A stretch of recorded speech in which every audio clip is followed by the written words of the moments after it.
আসসালামু আলাইকুম ভিউয়ার্স, আপনারা সবাই কেমন আছেন? আশা করি যে যেখানে আছেন সকলেই ভালো আছেন। আলহামদুলিল্লাহ আমরাও ভালো আছি। আর একটা নিউ ভিডিওতে আপনাদের সবাইকে স্বাগতম।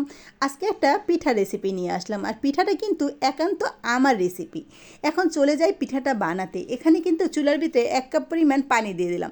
পানিটার ভিতরে পরিমাণ মতন লবণ দিয়ে দিলাম। তারপরে একটা এনার্জি প্লাস বিস্কিট দিয়ে দিলাম। বিস্কিটটা কিন্তু গুঁড়ো করে নিয়েছি। এখন কিন্তু এখানে 3 টেবিল চামচ চিনি দিয়ে দিলাম। চিনিটা কিন্তু আপনারা চাইলে কমিয়ে বাড়িয়ে নিতে পারেন, যে যেরকম মিষ্টি খেতে পছন্দ করেন সেরকমই দিতে হবে। তারপরে কিন্তু পানিটা ভলক এসে গেছে। এখন এখানে 2 কাপ পরিমাণ চালের গুঁড়ো দিয়ে দিলাম। আপনারা চাইলে এখানে ময়দাও ইউজ করতে পারেন। আমি কিন্তু আজকে পিঠাটা চালের গুঁড়া দিয়ে বানাবো। কিছুক্ষণ পর দেখুন চালের গুঁড়াটা দেওয়ার পরে এখানে আমি একটু ছিদ্র ছিদ্র করে দিচ্ছি।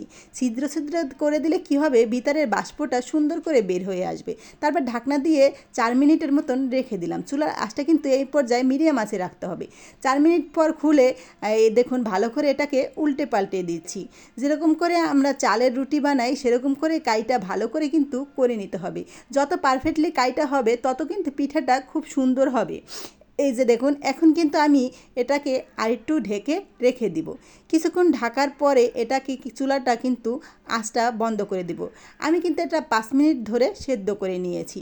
এই যে দেখুন, চুলার আঁচটা বন্ধ করে এখন গরম গরম অবস্থায় কাইটা মেখে নিতে হবে। এখন কিন্তু কিছুক্ষণ মাখার পর এখানে একটা ডিম দিয়ে দিলাম।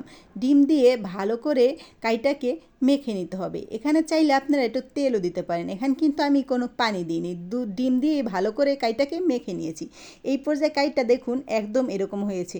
এখন পিঠাটা বানানোর পালা। সামান্য একটু লেচি, সামান্য একটু আটা হাতে নিয়ে নিলাম। হাতে নিয়ে লম্বাটে করে লেচি বানিয়ে নিলাম। তারপরে একটা চিরুনি নিয়ে চিরুনির ভিতরে কিন্তু তেল লাগিয়ে নিয়েছি। তারপরে কীরকম করে পিঠাটা বানাচ্ছি দেখেই তো বুঝতে পারছেন। আজকে আমার পিঠাটার নাম দিলাম আমি চিংড়ি মাছ পিঠা। দেখতে কিন্তু একদম চিংড়ি মাছের মতনই লাগে, আর একটু শক্ত করে লাগাতে হবে, না হলে কিন্তু এটা ছুটে যেতে পারে ভাজার সময়। একটুখানি টিপে টিপে গোড়াটা লাগিয়ে দিলে কিন্তু হবে। আর পিঠাটা কিন্তু অনেক দেখতে সুন্দর হয়েছে। চুলার ভিতরে একটা কড়াই বসিয়ে দিলাম, পরিমাণ মতন তেল দিলাম। এখানে কিন্তু পিঠাগুলো দিয়ে দিলাম। মিডিয়াম আঁচে রেখে উল্টে পাল্টে পিঠাগুলো ভালো করে ভেজে নিলাম।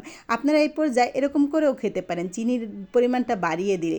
এখন কিন্তু আমি এটা দুধে ভিজাবো, তার জন্য 1 কেজি পরিমাণ দুধ নিয়েছি। দুধটা কিন্তু ভালো করে জাল দিয়ে নিয়েছি।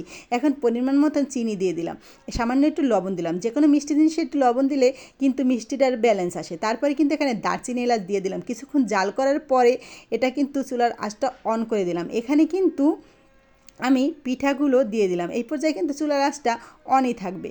আমি ভাজতেছি আর পিঠাগুলো কিন্তু গরম গরম অবস্থায় এই দেখুন শিরাটার ভিতরে দিয়ে দিচ্ছি। এই যে দেখুন, এই পর্যায়ে কিন্তু 2 মিনিটের মতন আমি পিঠাগুলো জাল দিয়ে দিলাম। চুলার আঁচটায় কিন্তু বন্ধ করে ঢেকে 2 ঘন্টার জন্য রেখে দিলাম। 2 ঘন্টা পর পিঠাটা পরিবেশন করার পালা। কতটা শিরা খেয়ে ফেলেছে দেখেন, দেখতে কতটা সুন্দর লাগছে। আজকের ভিডিওটা যদি আপনাদের ভালো লাগে তাহলে কিন্তু লাইক, কমেন্ট, সাবস্ক্রাইব করে আমার পাশে থাকবেন। আল্লাহ হাফেজ।